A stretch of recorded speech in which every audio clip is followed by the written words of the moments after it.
इस वीडियो में हम पढ़ेंगे क्लास 9 की चैप्टर नेम है द बॉन्ड ऑफ लव। तो इसका पार्ट 1 वीडियो जो है वो पहले से मेरे चैनल पर अवेलेबल है, उसका लिंक मैं नीचे डिस्क्रिप्शन बॉक्स में डाल दूंगी। लिंक पर क्लिक करके आप उसका पार्ट 1 वीडियो देख सकते हैं।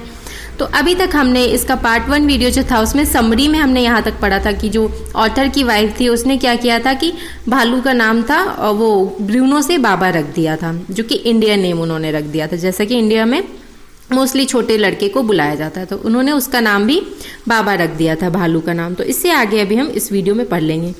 तो क्या होता है कि वो कुछ ग्रेजुअली ही learn some tricks and begin entertaining everyone around him.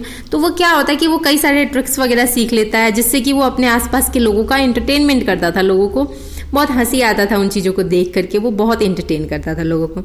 उसने क्या सीखा था कि लकड़ी होता है ना, लकड़ी के टुकड़े को ऐसे वो लकड़ी को ऐसे मतलब सामने ऐसे रखता था जैसे बंदूक नहीं रखा जाता गोली चलाने के लिए, वो उस तरह से रख लेता था। और जब भी उसको जो ऑथर की वाइफ थी वो जो बोलती थी कि तुम्हारा ये बेबी कहाँ है, तो वो बेबी के लिए क्या करता था कि वो लकड़ी का छोटा सा टुकड़ा ले आता था और उसे सहलाता था।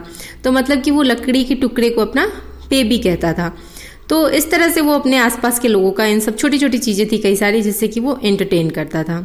तो क्या होता है आगे चल के कि आसपास के जो सभी थे ऑथर की वाइफ के अलावा बाकी सब ने ये डिसाइड किया, ये सलाह दिया कि अब उसे, क्योंकि वो धीरे धीरे बड़ा होता जा रहा है, तो अब उसे जू में रख देना चाहिए, जू में दे देना चाहिए।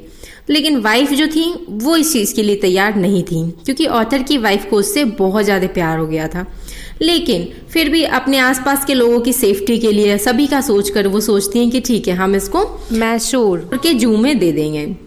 तो सारे ये लोग बात करते हैं जू में कि अगर आपको कोई भालू चाहिए रख सकते हैं आप अपने जू में।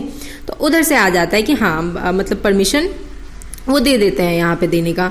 तो इसके बाद जो भी फॉर्मेलिटीज होते हैं ना जू में देने का, वो सब ये लोग करके पूरा करके उसको मूव कर देते हैं, घर से मैसूर के ट्रांसफर कर देते हैं। तो इसके बाद क्या होता है कि वो उसे केज में रख करके उसको ले जाया जाता है जू तक।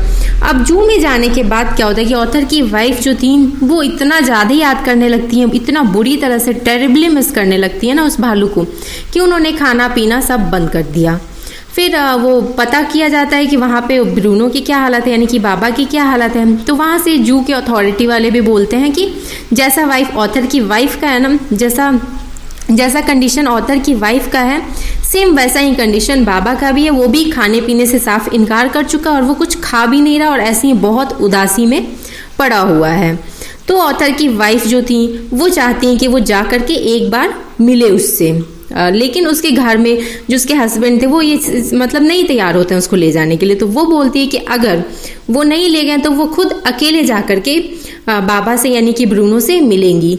तो ऑथर को लग रहा होता है कि शायद ब्रूनो जो है, जो बाबा है, वो पहचानेगा ही नहीं इसको अगर हम जाएंगे वहाँ तो।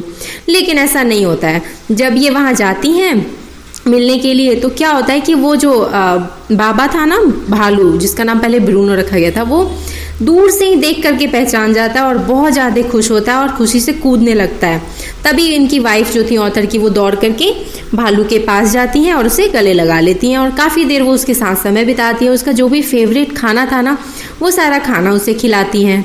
और शाम में जब जू बंद होने का समय होता है तो अब इन दोनों को अलग होना था, लेकिन जो वाइफ थी उनकी ऑथर की वो चाहती हैं कि वो उसे वापस बेंगलोर ले जाए, वहीं पे रखें उसे, भले ही घर में ना रखें लेकिन उसके लिए कुछ इंतजाम किया जाएगा, जैसे जू में यहाँ रखा जा रहा है ना उसी तरह से। तो वो ये चाहती हैं। तो अब वहाँ के जू वाले बोलते हैं कि नहीं, आप ऐसे नहीं ले जा सकती, आपको इसके लिए परमिशन लेना होगा, क्योंकि अब ये गवर्नमेंट की प्रॉपर्टी है।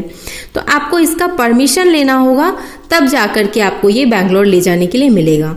तो फिर वो वैसा ही करती हैं, जा कर के परमिशन लेती हैं और फिर वो उसे वहाँ पे शिफ्ट करवा लेती हैं बेंगलोर में। उसके लिए पूरा तैयारी कर दिया जाता है और एक पूरा जो आइलैंड होता है ना वो तैयार किया जाता है और इस तरह से गड्ढा करके पूरा वो तैयार किया जाता है ना कि वो बाकी जो नॉर्मल जो लोग जिधर रहते हैं ना उधर ब्रूनो निकल के ना आ सके, किसी को डरा ना सके, किसी को परेशान ना कर सके। वो एक लिमिट में बंद के वहाँ पे उस एरिया में रहेगा। जब ब्रूनो को वहाँ ले जाया जाता है तो वो भी बहुत खुश होता है वहाँ पे, क्योंकि उसको लगा था कि हाँ अब जा कर के वो कहीं खुले में सांस ले सकता है। तो वाइफ जो थी ऑथर की, वो वहाँ पे उससे मिलने के लिए अक्सर आया जाया करती थी क्योंकि वो नज़दीक था उनसे। तो ये थी आपकी छोटी सी स्टोरी। आई होप आपको ये अच्छे से समझ में आ गए होंगे। और इससे हमें कंक्लूजन ये निकलता है कि जो एनिमल्स होते हैं ना, उनके अंदर भी हम ह्यूमंस की तरह ही फीलिंग्स होता है, वो भी हमारे जैसे इमोशनल्स होते हैं। और इमोशनल होने के साथ साथ वो बहुत ज़्यादा किसी से कनेक्ट भी हो जाते हैं और एक दूसरे को समझने भी लगते हैं। तो जैसा कि यहाँ पे आपको बॉन्ड देखने को मिला होगा ऑथर की वाइफ और एक एनिमल जो कि था भालू, तो इन दोनों के बीच का जो प्यार था वो आपको देखने को मिला। Thanks for watching and happy learning.